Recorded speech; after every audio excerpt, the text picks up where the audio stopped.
Assalamualaikum warahmatullahi wabarakatuh.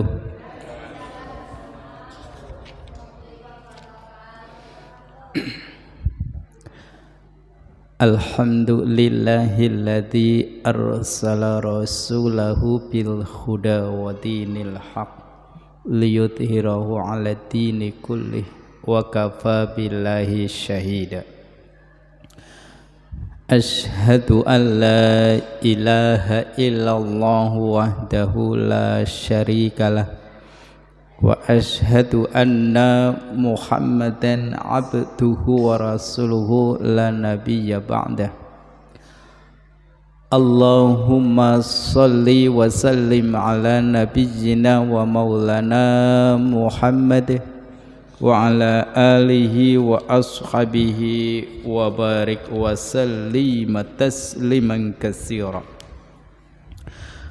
Qala Allah ta'ala fi kitabihil karim, a'udzu billahi minasy syaithanir rajim. Bismillahirrahmanirrahim. Ya ayyuhalladzina amanu taqullaha haqqa tuqatihi wa la tamutunna illa wa antum muslimun. Shadaqallahul azim. Amma ba'd.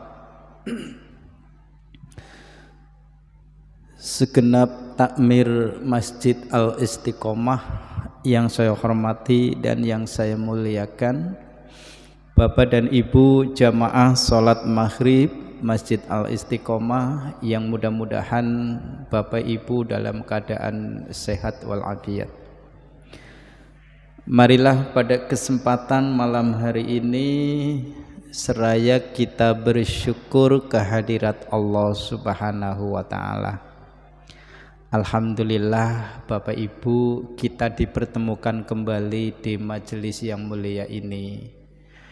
Alhamdulillah kita bisa menyempatkan diri untuk bersama mengkaji tentang Islam. Kayak kalau nggak disempat-sempatkan memang entah kapan sempatnya nggih Pak Bu. Makanya kita bersyukur kepada Allah, kita disempatkan untuk ngaji. Karena dengan ngaji insya Allah adalah sedikit-sedikit ilmu yang kita pahami. Bapak Ibu, andaikan kita ngaji sejak kita bayi sudah mulai ngaji, sampai kemudian datang sakaratul maut pun belum akan menjamin kita bisa mempelajari tentang Islam secara keseluruhan. Karena sebegitu besarnya Islam, sebegitu dalamnya tentang Islam. Oleh karena itu Bapak Ibu, setidak-tidaknya kita beberapa porsen lah kita bisa mengkaji tentang Islam. Salawat dan salam mari kita sampaikan kepada junjungan kita Nabi Muhammad sallallahu alaihi wasallam, Nabi yang kita jadikan sebagai suri tauladan dan sebagai contoh untuk kehidupan kita di dunia menuju kehidupan akhirat. Bapak dan Ibu jamaah rahimakumullah, hadani Allah wa iyyakum. Pada kesempatan malam hari ini kita masih membahas perihal tentang banyaknya jalan kebaikan, ya.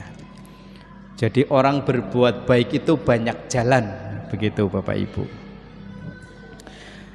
Salah satu di antara yang sudah kita bahas kemarin adalah, dan mungkin hari ini masih juga kita bahas, yaitu perihal kebaikan walaupun hanya menyingkirkan batu yang ada di tengah jalan, walaupun hanya menyingkirkan sebatang kayu yang menghalangi di jalan, walaupun hanya memotong dahan yang menghalangi di jalan.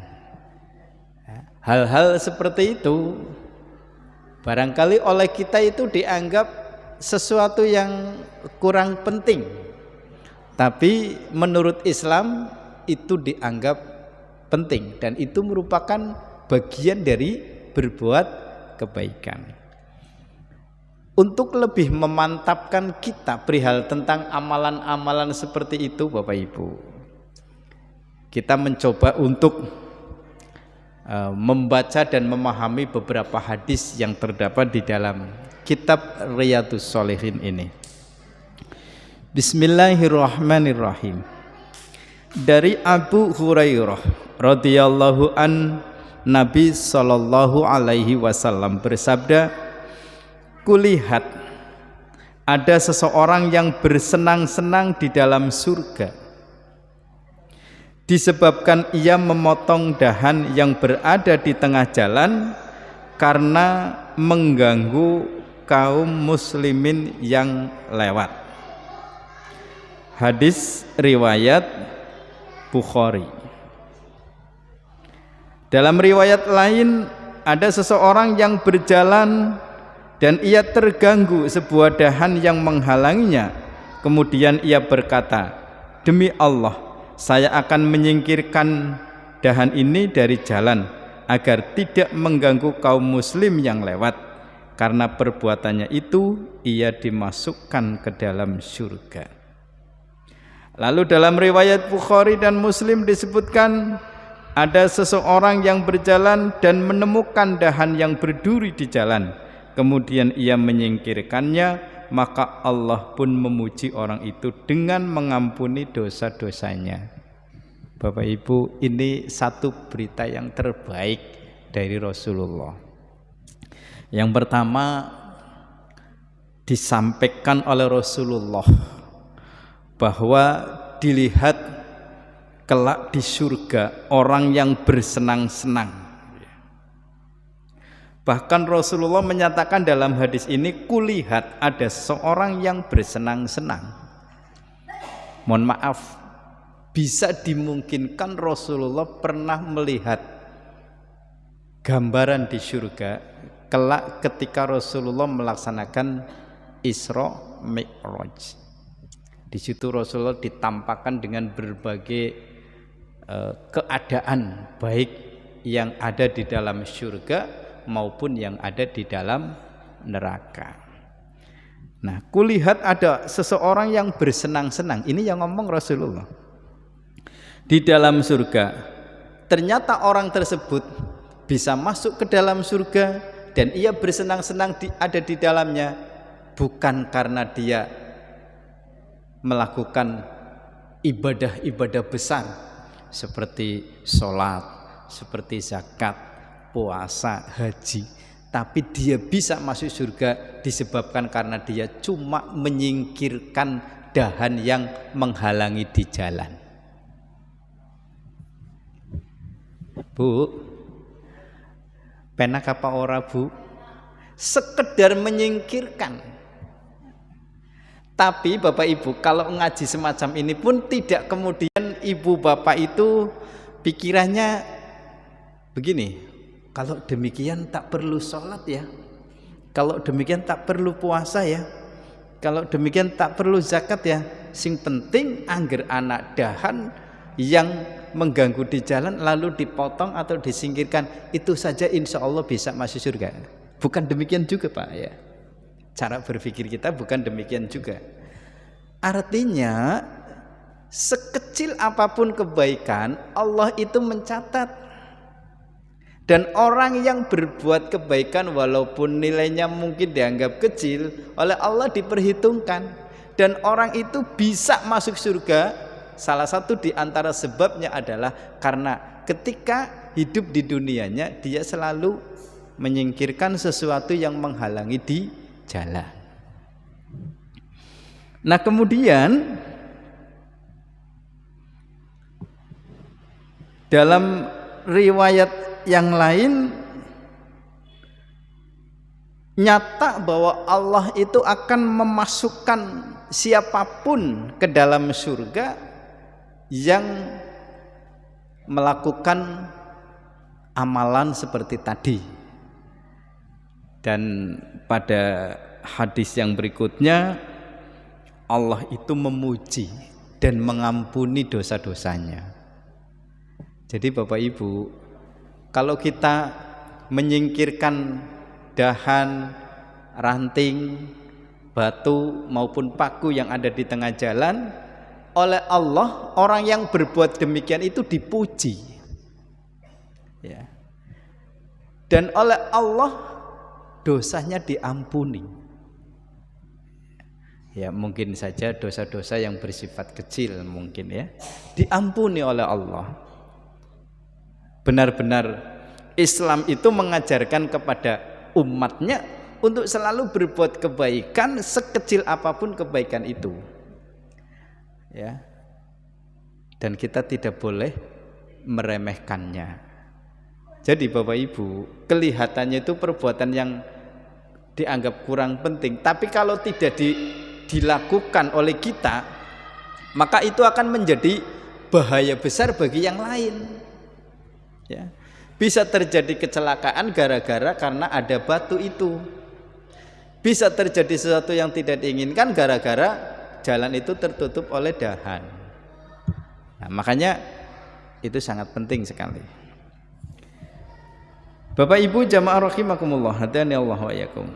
Pada hadis berikutnya dari Abu Hurairah radhiyallahu an, ia berkata, Rasulullah sallallahu alaihi wasallam bersabda, siapa saja yang berwudu, ibu-ibu berwudu, bapak berwudu, ya berwudu, ya. Siapa saja yang berwudu dengan sempurna, siapa saja yang berwudu dengan sempurna. Mohon maaf Bapak Ibu, apakah ada orang yang berwudu tidak sempurna? Banyak. Contoh Pak Bu, wudu yang tidak sempurna, contoh ini ya, kalau kemudian membasuh muka, yang seharusnya ketika membasuh muka itu begini, ya, begini Bapak Ibu, ya. Kemudian kalau Bapak yang punya jenggot, ya jenggotnya juga ikut dibasah dengan air, ya. Itu dilakukan 3 kali ketika berwudu. Tapi kebanyakan orang berwudu itu Bapak Ibu cuma seperti ini, ya. Ini belum sempurna. Nah, kira-kira ibu-ibu kalau wudu seperti itu enggak? Jangan Bu, harus begini ya, begini ya, kemudian begini ya. Semua muka ini kena air, kebasah dengan air. Jadi bukan hanya sekedar pluk pluk pluk. Ngerti nih wudu ya kayak kue. Nah ini saya kasih tahu itu enggak sempurna, ya Bu. Ini apa, muka itu kan merupakan rukun dari wudu. Kemudian membasuh tangan, ini yang biasanya orang itu disepelekan, ya, tidak diperhatikan. Menurut dirinya itu wudunya sudah benar, wudunya sudah sempurna, padahal belum. Ibu-ibu bapak, kalau membasuh tangan itu begini Pak Bu, dari ujung jari sampai ke siku, lalu diputer sini, dan siku-siku ini harus kena air. Ibu-ibu yang agak gemuk dikit, biasanya tangannya agak besar, di sini banyak pelitutan yang kadang-kadang tidak kesentuh air, makanya harus ditekuk begini, ya Bu. Hati-hati ini kalau wudu ya, gini ya Bu. Nah itu dilakukan 3 kali. Tangan kanan dulu 3 kali, baru kemudian yang kiri 3 kali, ya Bu. Ini hati-hati ibu-ibu kalau wudu ya, 3 kali juga. Jangan cuma kayak gini tok, ya biasanya di sininya tertinggal. Apalagi kalau ibu-ibu yang tangannya agak besar itu biasanya banyak pelitutan sini. Ya. Harus ditekuk. Maksudnya biar tekukan ini kena semua. Sikutnya itu kena semua. Nah, muka, tangan. Kemudian kalau mengusap rambut, kalau rambut itu bahasanya mengusap, bukan menyiram, ya, mengusap. Bapak-bapak kalau mau wudhu, pecinya harus ditempatkan dulu, dilepas dulu. Ibu-ibu kalau mau wudhu, kerudungnya harus dilepas dulu. Makanya tempat wudhunya seorang laki-laki dengan wudhunya seorang perempuan itu harus terpisah. Karena dengan otomatis seorang ibu-ibu ketika hendak berwudhu pasti itu mengeluarkan auratnya karena mau berwudhu. Nah, kalau mengusap di kepala ibu bapak air seperti ini kemudian ditumpahkan, ya, enggak langsung begini, nanti ibu-ibu terlalu banyak dengan air itu ya. Jadi lalu diusapkan dari depan sampai ke belakang, ya, kemudian 2 jari telunjuk masuk ke telinga, ibu jarinya mengusap di luar. Itu dilakukan cukup sekali. Nah, ibu-ibu kan kebanyakan begini, ya, begini, ya. Nah, sekarang diubah begini, ibu, ya, set, lalu 2 jari telunjuk masuk ke dalam telinga, ibu jarinya mengusap di luar. Dan itu dilakukan hanya sekali. Monggo yang merasa wudhunya belum seperti itu diubah biar lebih sempurna wudhu kita. Dan ketidaksempurnaan wudhu kita juga kadang-kadang terlihat ketika membasuh kedua kaki, ya. Ibu bapak ngerti membasuh 2 kaki itu paling tidak sampai mata kaki. Cuma kadang-kadang tungkaknya itu belum sepenuhnya kesiram air. Dan kalau membasuh kaki jangan cuma ini misalkan air, terus ini kaki kayak gini dicorakan nang sore keran. Enggak demikian, tapi harus dibersihkan dengan jari tangan kita. Misalnya ini telapak kaki, itu harus digosok-gosok, ya, sampai ke belakang. Itu diperbuat 3 kali, yang kanan 3 kali, baru yang kiri 3 kali. Dan ketika hendak berwudu jangan sampai meninggalkan yang namanya niat. Niat di dalam hati bahwa kita hendak berwudu sembari dengan mengucap Bismillahirrahmanirrahim, ya. Banyak sekali wudhu, ada kumur-kumur, ada macam-macam, tapi itu yang penting-penting, yang pokok-pokok yang kadang-kadang saya lihat itu belum sepenuhnya sempurna. Jelas nggih Pak Bu? Monggo. Tadi nggak lupa ya Bu, cara mengusap muka, membasuh muka, kemudian membasuh kedua tangan, kemudian mengusap rambut kepala, dan membasuh kedua kaki sampai mata kaki. Kata Rasulullah, siapa saja yang berwudu dengan sempurna, nah itu udah sempurna wudunya, kemudian ia menunaikan sholat Jumat. Nah, ini berarti lebih dituju kepada bapak-bapak ini ya. Kalau tadi wudu dengan sempurnanya siapapun wudu harus sempurna. Tapi kemudian ketika dia berwudu untuk melaksanakan sholat Jumat, ia datang ke masjid untuk menunaikan sholat Jumat dan mendengarkan serta memperhatikan khutbah. Wudune sempurna, kemudian menunaikan sholat Jumat serta memperhatikan khutbah. Sebabnya apa ibu bapak? ketika khotib berkhutbah masih ada saja di antara jamaah sholat Jumat yang belum sepenuhnya memperhatikan khotib ketika berkhutbah. Di sini khotibnya lagi berkhutbah berapi-api, semangat. Di pojok sana ada yang ngobrol sendiri, pojok sana ada yang bercanda, pojok sana ada yang macam-macam lah. Ya, tidak memperhatikan ketika khotib sedang berkhutbah. Maka orang yang demikian, orang yang berwudu dengan sempurna, kemudian ia menunaikan sholat Jumat dan sebelumnya ia mendengarkan khutbah dengan baik, maka kata Allah, orang tersebut akan diampuni dosa-dosanya yang dikerjakan antara hari itu sampai hari Jumat berikutnya, ditambah 3 hari berikutnya.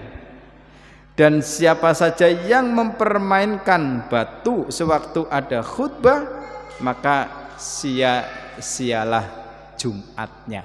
Maksudnya Bapak Ibu, kalau lagi ada khutbah, orang itu bicara sendiri, orang itu berkata-kata sendiri, orang itu bermain dan seterusnya, maka kata Rasulullah, sholat Jumatnya sia-sia. Kadang masih ada ya Pak, orang yang ketika khotib lagi berkhutbah terus ngobrol sendiri, kan masih ada. Itu harus diingatkan sebelumnya. Dan memang biasanya dari takmir masjid itu sudah mengingatkan, dimohon jamaah sholat Jumat untuk menyempurnakan shaf atau barisan, untuk merapatkan dan meluruskan barisan sholat. Itu kan sudah diumumkan. Kemudian dengarkan saat khotib sedang berkhutbah. Sebenarnya wis diingatkan sebenarnya. Mung ndean nalika diingatkan siji ora krungu, klorone dasare ora bisa diwarai. Cara bocah cilik monine ora bisa diwarai, angel gitu ya. Oh, diingatkan tiap Jumat ya, maksak bae kayak gitu ya. Nah, ki angger wong model kayak iki kudune diingatkan dengan secara langsung. Didatangi ya. Sebelum khotib berkhutbah, orang yang biasa seperti itu didatangi, "Pak, mohon maaf. Bapak itu dilihat kalau lagi khutbah mesti bicara sendiri. Tolong Pak, nanti kalau ada khotib berkhutbah untuk didengarkan." Tulu kan maksak bae sing ngobrol bae ya kudune di. Tapi itu diingatkannya sebelum khotib berkhutbah. Ya. Atau kalau mengingatkan saat khotib sudah berkhutbah, jangan diingatkan dengan suara, tapi mengingatkannya dengan isyarah. Karena kalau mengingatkan dengan suara pun, orang yang mengingatkan bisa jadi batal Jumatnya. Mengingatkan saja tidak boleh pakai suara, pakainya isyarat, apalagi ngobrol sendiri. Orang yang sholat Jumatnya model seperti itu, jangankan dosanya bisa diampuni oleh Allah, wong sembayang Jumat orang anak artine, dia berangkat panas-panas, pulang juga masih panas, tapi oleh Allah tidak ada nilai apa-apa. Itu sama seperti orang yang melaksanakan ibadah puasa Ramadan, tapi di tengah-tengah dia berpuasa, dia suka berghibah, dia suka bernamimah, dia suka berkata kotor dan lain sebagainya, sehingga apa? Menjadikan puasa Ramadannya menjadi sia-sia. Itu sama seperti orang sholat Jumat tapi ngobrol sendiri saat ada khotib berkhutbah. Jangankan dia mendapatkan ampunan dari Allah, sholat Jumat pun dinyatakan sia-sia, tidak mendapatkan apa-apa, malah bisa jadi berdosa karena mengganggu jamaah lain yang sedang khusyuk mendengarkan khutbahnya. Sampai sini bisa dipahami Pak ya? Nggih. Nah, lugune wong ngaji ki kayak garingemu tenang. Oh, kayak kowe ya. Iya. Dimangkane nyong hari sembayang Jumat ka ngobrol bae. Wis ngerti. Lah, Jumat sing pantekan nyong bismillah ora pan ngobrol maning. Ya, itu namanya ngaji paham tur diamalkan gitu. Nah, Bapak Ibu jamaah rahimakumullah. Orang yang apabila wudunya sempurna, mengikuti khutbah dengan baik, melaksanakan sholat Jumat, maka oleh Allah dia akan diampuni dosanya pada hari Jumat itu sampai datang Jumatnya lagi, bahkan ditambah dengan 3 hari berikutnya. Masya Allah. Bapak Ibu, kita sering mendengar siksane Gusti Allah kue bener-bener luar biasa, azabnya Allah betul-betul luar biasa, ngerinya ya. Wong konon 1 hari di dunia, kalau di akhirat itu bagaikan berapa tahun saja, itu dalam 1 hari ya. Kalau di akhirat kita mendapatkan kenikmatan, kalau kemudian mendapatkan siksa, betapa lamanya kita menghadapi siksa Allah, betapa lamanya kita merasakan siksanya Allah. Tapi di balik itu semua, sebaliknya Allah pun Maha Pengampun. Allah pun Maha Pengampun. Nah, Bapak Ibu, wong kita sholat Jumat saja itu bisa menghapus dosa dari hari Jumat itu sampai Jumat berikutnya. Mung kadang-kadang menungsane sing ora memanfaatkan tawaran dari Allah. Itu kan tawaran ya, mau dipakai ndak itu? Kalau mau dipakai yuk silahkan, itu bisa menyelamatkan kita. Nah, Bapak Ibu jamaah rahimakumullah, yang berikutnya dari Abu Hurairah radhiyallahu an, ia berkata Rasulullah sallallahu alaihi wasallam bersabda, jika seorang muslim atau mukmin itu berwudu, maka ketika ia membasuh mukanya, keluarlah setiap dosa yang dilakukan oleh kedua matanya. Sampai sini dulu saya terangkan Bapak Ibu. Bu, ini merupakan fadilah ya, atau hikmah di balik ibadah wudu. Panjenengan wudu dalam 1 hari berapa kali Pak Bu? Kalau ngitung hanya untuk sholat fardu itu berarti minimal 5 kali ya. Belum kalau habis sholat fardu mau sholat sunnah batal, jadi wudu lagi, berarti kan bisa lebih dari 5 kali. Ketika panjenengan mau baca Al-Quran, walaupun ini bukan merupakan kewajiban, tapi sunnah wudu, ya nambah lagi kita wudu.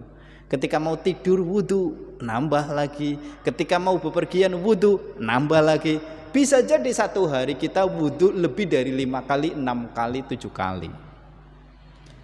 Ternyata Ibu dan Bapak, wudu semata-mata bukan hanya karena biar menjadikan ibadah kita itu dianggap sah oleh Allah, bukan itu saja, tapi ada pelajaran-pelajaran, ada hikmah dan fadilah di balik wudu. Apa? Jadi ketika Bapak Ibu membasuh muka, nah kalau membasuh muka itu kan berarti berikut dengan yang ada di muka kita, apa itu? Mata.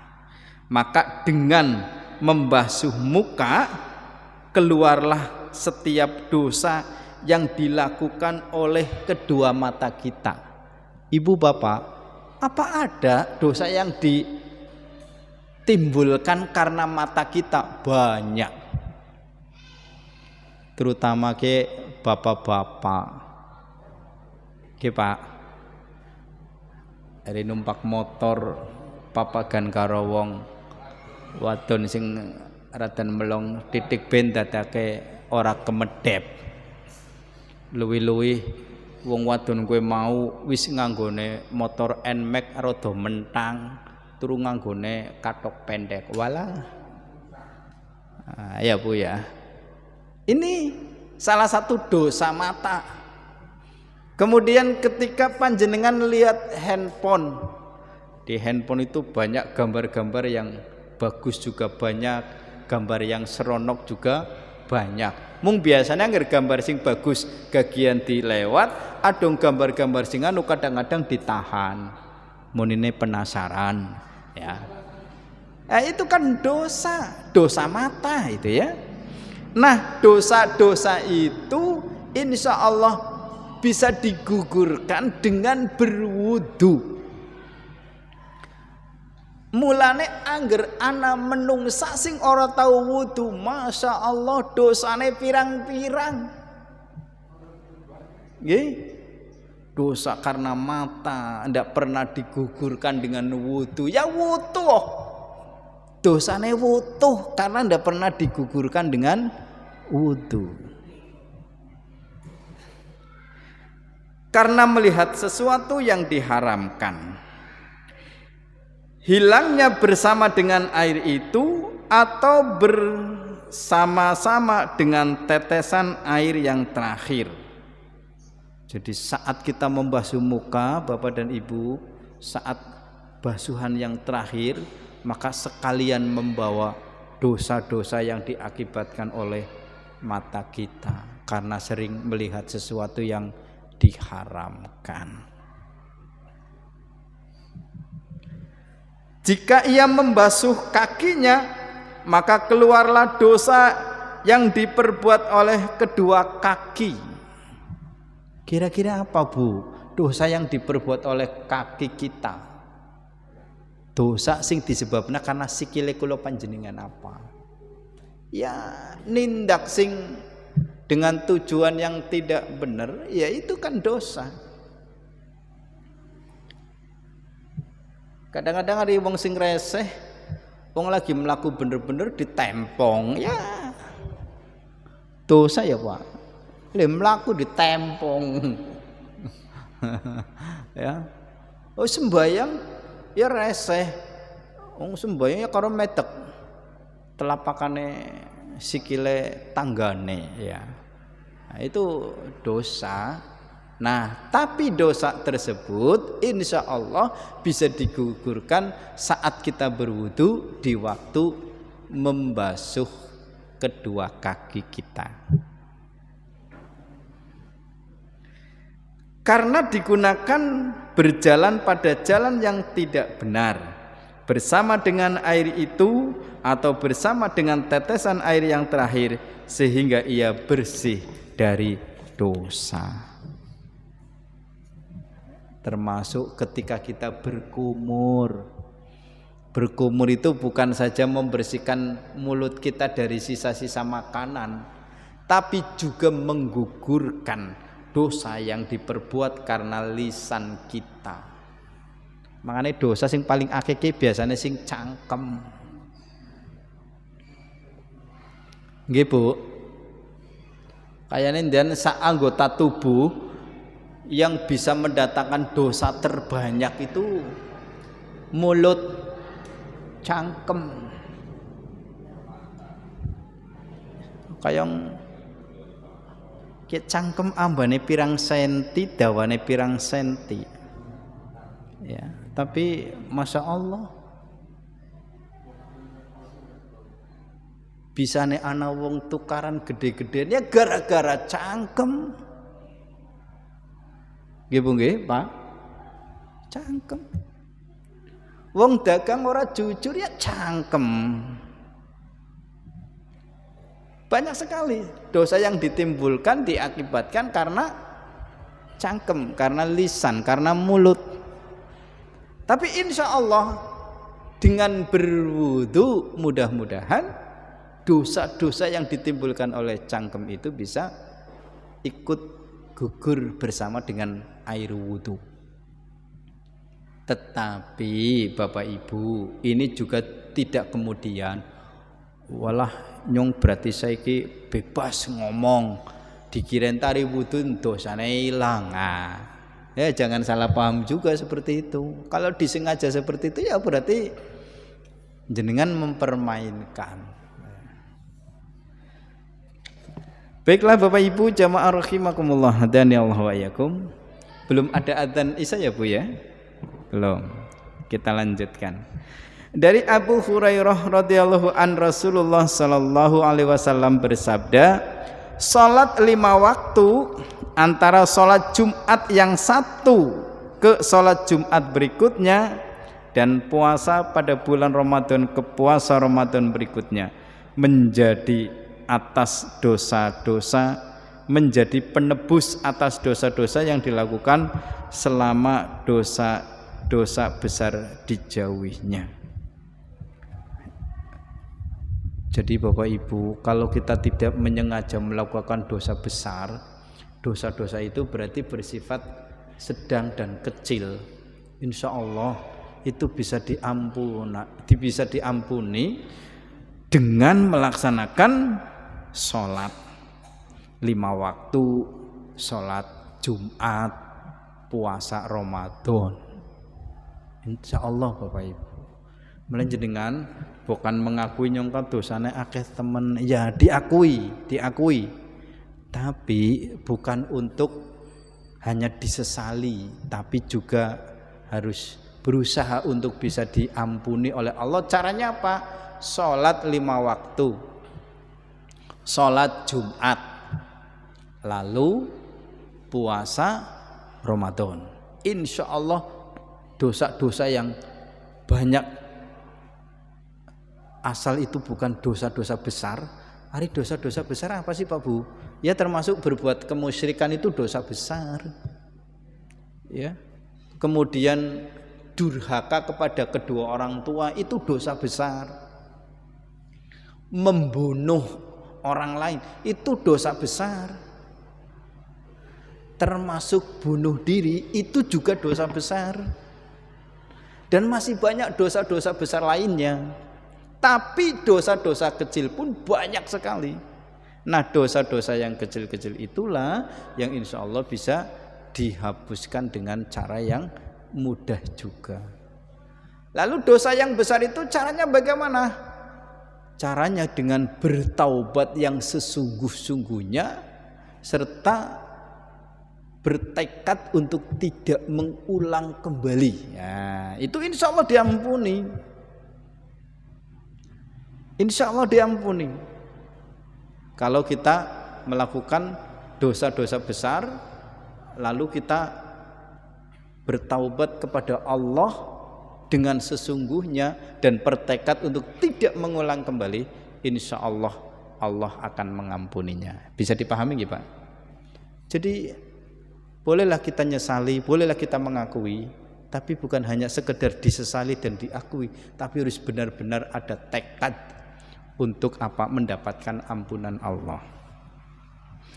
Bapak Ibu jamaah rahimakumullah dan Allah yakum. Yang berikutnya dari Abu Hurairah, ia berkata Rasulullah sallallahu alaihi wasallam bertanya, maukah kalian kutunjukkan sesuatu yang dapat menghapus dosa-dosa dan dapat mengangkat derajat di surga? Para sahabat menjawab, tentu saja ya Rasulullah. Jadi Rasulullah itu bertanya kepada para sahabat-sahabat ya, maukah kamu saya tunjukkan begitu ya? Ya tentu para sahabat itu coba tunjukkan wahai Rasul. Menyempurnakan wudu pada waktu yang tidak disukai, memperbanyak langkah ke masjid dan menunggu sholat setelah selesai sholat. Itulah yang harus kalian utamakan. Ya, ini lagi-lagi Bapak Ibu menyempurnakan wudu ya. Kemudian memperbanyak langkah ke masjid. Kalau Bapak-bapak sudah sering banyak langkah ke masjid, alhamdulillah ya. Kemudian menunggu sholat. Setelah sholat, maksudnya apa? Menunggu sholat setelah sholat berarti memperbanyak sholat sunnah. Sholat fardu baru kemudian sholat sunnah. Nah Bapak Ibu, satu lagi dari Abu Musa al-As'ari ia berkata Rasulullah Shallallahu Alaihi Wasallam bersabda, siapa saja yang selalu menjaga sholat subuh dan sholat asar, niscaya dia akan masuk ke dalam surga. Itulah Bapak Ibu, banyak beberapa hadis yang saya sampaikan, dan hadis-hadis ini kebanyakan diriwayatkan oleh Bukhari, Muslim, atau Bukhari dan Muslim.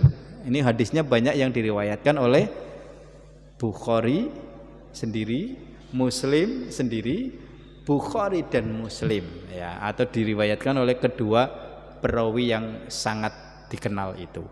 Mudah-mudahan setelah saya sampaikan beberapa banyak hadis, insya Allah bisa memberikan semangat untuk kita di dalam melaksanakan kebaikan-kebaikan, insya Allah. Dan Bapak Ibu, ini belum selesai, nanti bisa kita lanjutkan pada malam Ahad yang akan datang, insya Allah. Demikian, lebih dan kurangnya mohon maaf. Mari kita akhiri dengan baca doa. Subhanallah wa bihamdika asyhadu an la ilaha illa anta astaghfiruka wa atubu ilaik. Wassalamualaikum warahmatullahi wabarakatuh.